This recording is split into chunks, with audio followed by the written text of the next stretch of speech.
Hello guys, जय माता दी। Welcome in ABC chemistry world. और आज हम केमिस्ट्री में कुछ स्पेशल स्टडी करने जा रहे हैं, जो ये है कि जो आपके बोर्ड एग्जाम्स होते हैं, आपके बोर्ड एग्जाम्स में जो भी क्वेश्चंस आ चुके हैं या जो क्वेश्चन आने की पॉसिबिलिटी हो सकती है, उन क्वेश्चंस की हम स्टडी करेंगे वन बाय वन। मैं आपको स्पेशली बोर्ड एग्जाम्स में आपकी केमिस्ट्री के अंदर +2 की केमिस्ट्री स्पेशली बोर्ड एग्जाम्स में जो क्वेश्चन पूछे जाएंगे आपसे, उनकी प्रैक्टिस करवाऊंगा। ठीक है, कंटिन्यू जब तक आपके बोर्ड एग्जाम्स नहीं होते हैं। ओके, और आप लगातार इन क्वेश्चंस को स्टडी कर सकते हैं अच्छे से। जैसे वीडियो देखें उसी टाइम पे अपनी कॉपी में लिखते हुए क्वेश्चन क्या है और क्वेश्चन का आंसर क्या है और इसके पीछे कंसेप्ट क्या है, इन तीनों बातों को समझिएगा। ओके, आइए देखते हैं हमारा पहला क्वेश्चन कि वाई मॉलिक्यूलर नाइट्रोजन, जो नाइट्रोजन गैस है एज ए मॉलिक्यूल की फॉर्म में, इज लेस रिएक्टिव, बहुत कम रिएक्टिव होती है, रिएक्टिविटी बहुत कम होती है मॉलिक्यूलर नाइट्रोजन की। ठीक, या ये कहते भी क्वेश्चन में आपको why molecular nitrogen is inert. Okay, अब सबसे पहली बात ये समझिए कि आपको सबसे पहले क्वेश्चन समझना है कि आपके क्वेश्चन में दिया क्या हुआ है, एग्जामिनर आपसे पूछना क्या चाहता है। उसके बाद आप क्या करें, ये सोचे कि आपको बताना क्या है। ठीक है, पूछा क्या है, बताना क्या है और बता रहे क्या हो आप, बहुत मैटर करता है। ओके, चलिए देखिए बात करते हैं। यहाँ पे सबसे पहले मॉलिक्यूलर नाइट्रोजन क्या होता है।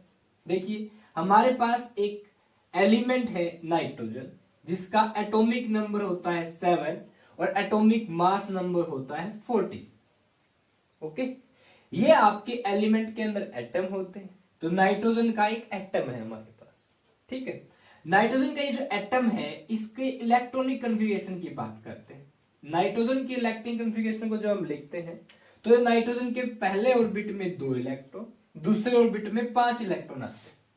ओके, इसके न्यूक्लियस के अंदर 7 प्रोटॉन और 7 न्यूट्रॉन है, और साथ ही इलेक्ट्रॉन इस, जैसे देखिए मैं बता देता हूं, ये आपका न्यूक्लियस, इसके बाहर पहला ऑर्बिट होता है, फिर सेकेंड ऑर्बिट होता है। न्यूक्लियस के अंदर आपके प्रोटॉन और न्यूट्रॉन होते हैं, ऑर्बिट्स में इलेक्ट्रॉन चक्कर काटते हैं। जो पहला ऑर्बिट होता है किसी भी एलिमेंट के अंदर, जो एटम होते हैं उसके न्यूक्लियस के बाद पहले ऑर्बिट में मैक्सिमम 2 ही इलेक्ट्रॉन आ सकते हैं। उसके बाद आपके इलेक्ट्रॉन फिलअप होते हैं, और जो 2 से ज्यादा इलेक्ट्रॉन होंगे वो दूसरे ऑर्बिट में जाएंगे। ठीक, दूसरे ऑर्बिट में मैक्सिमम आपके 8 इलेक्ट्रॉन आ सकते हैं। अगर 8 इलेक्ट्रॉन से कम हो तो क्या होगा, अगर ये आपके 8 इलेक्ट्रॉन से कम हो तो वो जो एटम या एलिमेंट होगा वो क्या हो जाता है, अनस्टेबल। फिर वो इस ऑक्टेट या ड्यूप्लेट को कंप्लीट करने के लिए रिएक्शन करता है। ठीक है, ऐसे ही जो आपका नाइट्रोजन है, इसके दूसरे ऑर्बिट के अंदर 5 इलेक्ट्रॉन होते हैं। How much electron, 5 electron. अब नाइट्रोजन को क्या चाहिए कि भी अपना ऑक्टेट कंप्लीट कर ले, 3 इलेक्ट्रॉन। कोई भी आके इसको 3 इलेक्ट्रॉन दे दे वो, ताकि नाइट्रोजन स्टेबल हो जाए। अब कोई अकेला 3 इलेक्ट्रॉन देने वाला है नहीं नाइट्रोजन को। अगर नाइट्रोजन को इसने 3 इलेक्ट्रॉन दे दिया तो ये मॉलिक्यूलर नाइट्रोजन नहीं बना पाएगा। इन्होंने बोला क्या है, मॉलिक्यूल। मॉलिक्यूल क्या होता है, 2 या 2 से अधिक एटम आपस में जुड़ जाए। ठीक है, और रिएक्टिविटी अब जो है वो स्टेबिलिटी में कन्वर्ट हो जाए। ठीक है, तो क्या होता है, नाइट्रोजन अपने जैसे ही एक दूसरे एटम को बुलाता है, ये आगे, इसका भी एटॉमिक नंबर 7, मास नंबर 14। ठीक, इसके भी वैलेंस शेल में कितने इलेक्ट्रॉन, 5 इलेक्ट्रॉन। तो ये क्या करते हैं ना, इसके पास 5 इलेक्ट्रॉन है, दिखा दीजिए, 1 2 3, 1 2 5, ये वैलेंस इलेक्ट्रॉन को शो किया है। अब नाइट्रोजन क्या करता है, स्टेबिलिटी गेन करने के लिए इन दोनों इलेक्ट्रॉन्स को, दोनों एटम आपस में शेयर कर लेते हैं, और शेयरिंग के कारण जो बॉन्ड बनता है उसे कोवेलेंट बॉन्ड कहते हैं। आपका कोवेलेंट बॉन्ड बना लेते हैं। जैसे ये कोवेलेंट बॉन्ड बना लेते हैं, शेयरिंग होती है। शेयरिंग का मतलब ये होता है कि अब ये जो वाला आपका इलेक्ट्रॉन है, ये इस नाइट्रोजन के पास भी है, ये वाला इलेक्ट्रॉन, ये वाला भी इसके पास है और ये वाला भी इसके पास। ऐसे ही ये वाला इलेक्ट्रॉन अब इसका हो गया, ये इसका हो गया, ये भी इसका हो गया। कुल मिला के इनके इलेक्ट्रॉन कैलकुलेट कर लीजिए। देखिए कैसे भाई, अब वैलेंस ऑर्बिट में कितने इलेक्ट्रॉन हो गए नाइट्रोजन के, 6 ये 2 ये, कितने हो गए 8, ऑक्टेट कंप्लीट हो गया। ऐसे ही आपका ये देखिए ऑक्टेट कंप्लीट हो गया। ठीक है भाई। तो इस तरीके से नाइट्रोजन क्या करता है, अपने दूसरे नाइट्रोजन के एटम के साथ 3 कोवैलेंट बॉन्ड बना के 6 इलेक्ट्रॉन की आपस में शेयरिंग हो गई।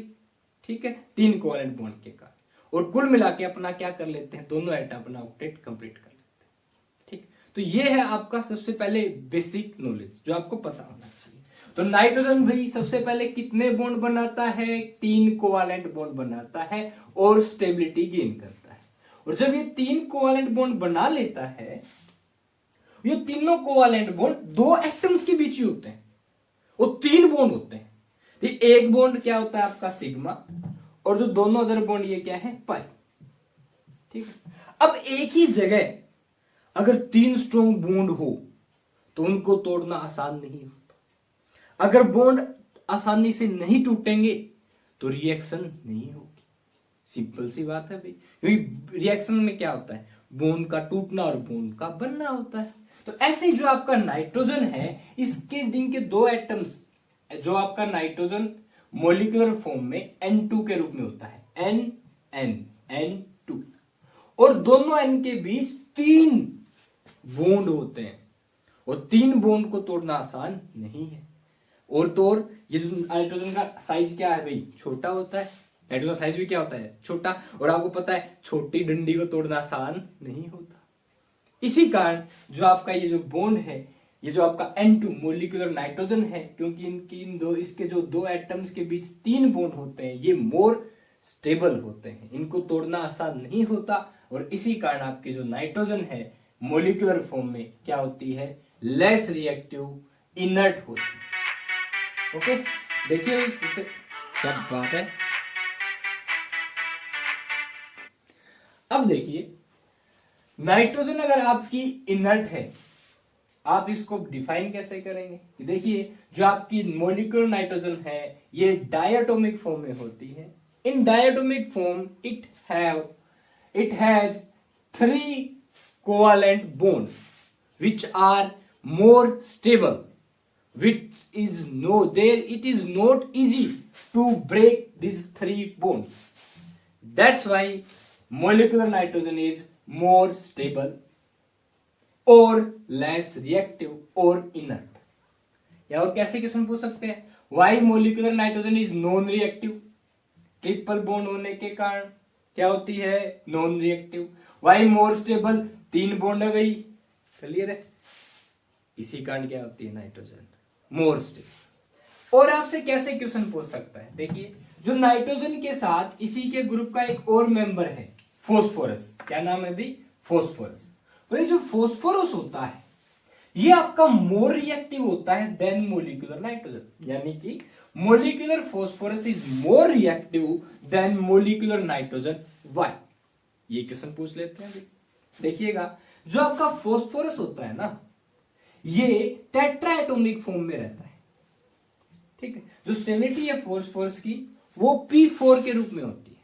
जो आपका फॉस्फोरस है वो P4 टेट्रा एटॉमिक फॉर्म में पाया जाता है नेचर में। ओके, क्या होता है इसके अंदर, ये जो P है आपस में क्या करते हैं, 4P टेट्राहेड्रन शेप बनाते हुए, देखिए ऐसे बॉन्डिंग करते हैं। क्या करते हैं भाई, बॉन्डिंग, ये इसके साथ बॉन्डिंग कर लेता है, साथ में ये भी इसके साथ बॉन्डिंग, क्रॉसिंग, समझिए, नीचे एक बॉन्ड इन दोनों के बीच, एक बॉन्ड इन दोनों के बीच, इसके बीच, इसके बीच। जो आपका हर एक फॉस्फोरस है ये 3 कोवैलेंट बॉन्ड बना रहा है, पर तीनों कोवैलेंट बॉन्ड अलग अलग एटम के साथ। एक्चुअल में 2 फॉस्फोरस के बीच क्या है, सिंगल बॉन्ड। क्या है भाई, सिंगल बॉन्ड। देखिए सिंगल बॉन्ड, सिंगल, हाँ फॉस्फोरस बना रहा है आपका एक लोन पेयर है फॉस्फोरस के साथ पास, और क्या है, 3 क्या है बॉन्ड, और तीनों कैसे है, सिग्मा बॉन्ड है, पर तीनों अलग अलग पोजीशंस पे हैं। ठीक, जैसे 3 डंडे अलग अलग होंगे तो आप उनको आसानी से ब्रेक कर देंगे। ठीक, अभी यहाँ पे केवल एक ही बॉन्ड है, यहाँ पे तो एक साथ 3 बॉन्ड, तो आप इस बॉन्ड को क्या करेंगे, आसानी से ब्रेक कर सकते हैं। अगर ब्रेक बॉन्ड आसानी से हो जाते हैं तो इसकी रिएक्टिविटी क्या बढ़ जाती है, रिएक्शन तेज हो जाती है। इसी कारण क्योंकि इन फॉस्फोरस टेट्राएटॉमिक फॉर्म में एग्जिस्ट करता है और हर एक फॉस्फोरस एटम का दूसरे एटम के साथ सिंगल बॉन्ड होता है, सिंगल बॉन्ड को आप आसानी से इजीली ब्रेक कर सकते हैं। इसी कारण आपका जो फॉस्फोरस है ये मोर रिएक्टिव होता है। यहीं पे हम एक फॉस्फोरस के बारे में एक और बात देख लेते हैं भाई, क्या कि जो फॉस्फोरस है, जो रिएक्टिव फॉस्फोरस है, ये फॉस्फोरस भी फर्दर 3 प्रकार का है, व्हाइट फॉस्फोरस, रेड फॉस्फोरस और ब्लैक फॉस्फोरस। बताइए इन तीनों में से ज्यादा रिएक्टिव कौन होता है? जो आपका व्हाइट फॉस्फोरस होता है ये मोर रिएक्टिव होता है, ठीक है। उसके बाद बात करेंगे रेड फॉस्फोरस, इससे ज्यादा स्टेबल होता है। फिर आता है ब्लैक फॉस्फोरस, वो सबसे ज्यादा स्टेबल होता है, ठीक है। तो black phosphorus is more stable then red phosphorus and red phosphorus is more stable then white phosphorus. अभी यहां पे एक और क्वेश्चन आता है, वो सुन लीजिए। जो आपका व्हाइट फॉस्फोरस है ना, इसको हम येलो फॉस्फोरस भी कहते हैं। व्हाइट फॉस्फोरस को क्या कहते हैं भाई? Yellow phosphorus. क्यों येलो फॉस्फोरस क्यों कहते हो आप व्हाइट फॉस्फोरस को? जैसे ये येलो, हाँ, जैसे लाइट पड़ती है किसके ऊपर, मान लो ये आपका फॉस्फोरस है, यही जैसे ही फॉस्फोरस पर लाइट पड़ती है तो ये येलो दिखने लग जाता है, इसलिए व्हाइट फॉस्फोरस को क्या कहते हैं? येलो फॉस्फोरस, ठीक है। अब एक और क्वेश्चन पूछ लेते हैं, ठीक है। बोला फोसिजा डिजिट्स, सुनिएगा, जो हमारी जा बोन होती है, जा बोन, इट व्हाइट फॉस्फोरस की अधिकता हो जाए बॉडी में। व्हाइट फॉस्फोरस आपने ज्यादा ले लिया, व्हाइट फॉस्फोरस एक्चुअली क्या होता है? पॉइजनस होता है। क्या होता है? पॉइजनस, जहरीला होता है, ठीक है। ये क्या करता है? जो हमारी जा बोन होती है, ठीक है, जा बोन को क्या कर लेता है भाई? नुकसान पहुंचाता है, डिमिनरलाइज कर देता है, उसकी जो स्ट्रेंथ है कम कर देता है, उसको वीक कर देता है, ठीक है। तो आपकी जा बोन है ये क्या हो जाएगी? डिग्रेड हो जाएगी, अच्छे से काम नहीं कर पाएगी, ठीक है। जैसे ही जा को ये क्या कर देता है? जा की बोन को कमजोर कर देता है, कौन? आपका पॉइजनस व्हाइट फॉस्फोरस। इस डिजीज को कहते हैं क्या? Phossy, PHOSSY, phossy jaw disease. What is phossy jaw disease? Due to, और ये किसके कारण होती है पूछ लेंगे आपसे। फोसिजो डिजीज व्हाइट फॉस्फोरस के कारण होती है, रेड फॉस्फोरस के कारण होती है? The answer is white phosphorus. ये किसी से भी पूछ सकते हैं, किसी भी एग्जाम में कॉमन क्वेश्चन है, पूछ लेते हैं। जा की हड्डी कमजोर हो जाती है, जबड़े की हड्डी, ठीक, क्यों भी? फॉस्फोरस के कारण। फॉस्फोरस क्या होता है? Poisonous, okay. ये क्वेश्चन पूछ लेंगे भाई आपसे, कंपैरिजन करवा लेंगे इन दोनों की, कि आपका मोलिकुलर नाइट्रोजन ज्यादा स्टेबल होता है पर मोलिकुलर फॉस्फोरस कम स्टेबल होता है, ज्यादा रिएक्टिव होता है, ये लेस रिएक्टिव होता है। और क्या पूछ सकते हैं? बताइए आपका जो मोलिक्यूलर नाइट्रोजन है ये किस फॉर्म में मिलता है? डायटोमिक या टेट्राएटोमिक? डायटोमिक फॉर्म में होता है। जबकि जो आपका व्हाइट फॉस्फोरस होता है ना, ये किस फॉर्म में होता है? टेट्राएटोमिक। यही क्वेश्चन पूछ लेते हैं, P4 के रूप में मिलता है, नाइट्रोजन N2 की फॉर्म में मिलता है, ठीक है। तो आज का हमारा यही क्वेश्चन था, और अब मैं आपको और बता देता हूं कि आगे हम क्या करेंगे। जो भी आपके +2 की केमिस्ट्री के किसी भी बोर्ड एग्जाम में, चाहे वो CBSE हो या HBSE हो, उसमें किस प्रकार से आपसे क्वेश्चन पूछते हैं, ठीक है, क्या क्या क्वेश्चन पूछे जा चुके हैं, उन्हीं क्वेश्चंस को बेस मानते हुए, ठीक है, हम लगातार आने वाली वीडियोस में उन क्वेश्चंस की स्टडी करेंगे 1 by 1। जैसे ये देख लिया भाई हमने आज, ठीक है। कल हम दूसरा क्वेश्चन देखेंगे, नेक्स्ट वीडियो में तीसरा क्वेश्चन देखेंगे, और इसकी हम एक प्लेलिस्ट बना लेंगे, ठीक, जिसमें आप आसानी से स्टडी कर सकते हैं। पर इसमें आप अच्छा स्कोर कर सकें एग्जाम में, क्या करें उसके लिए?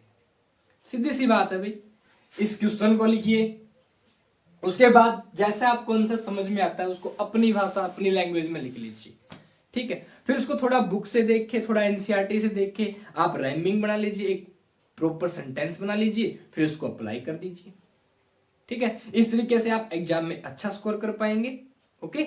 All the very very best, अच्छे से पढ़िए। जय माता।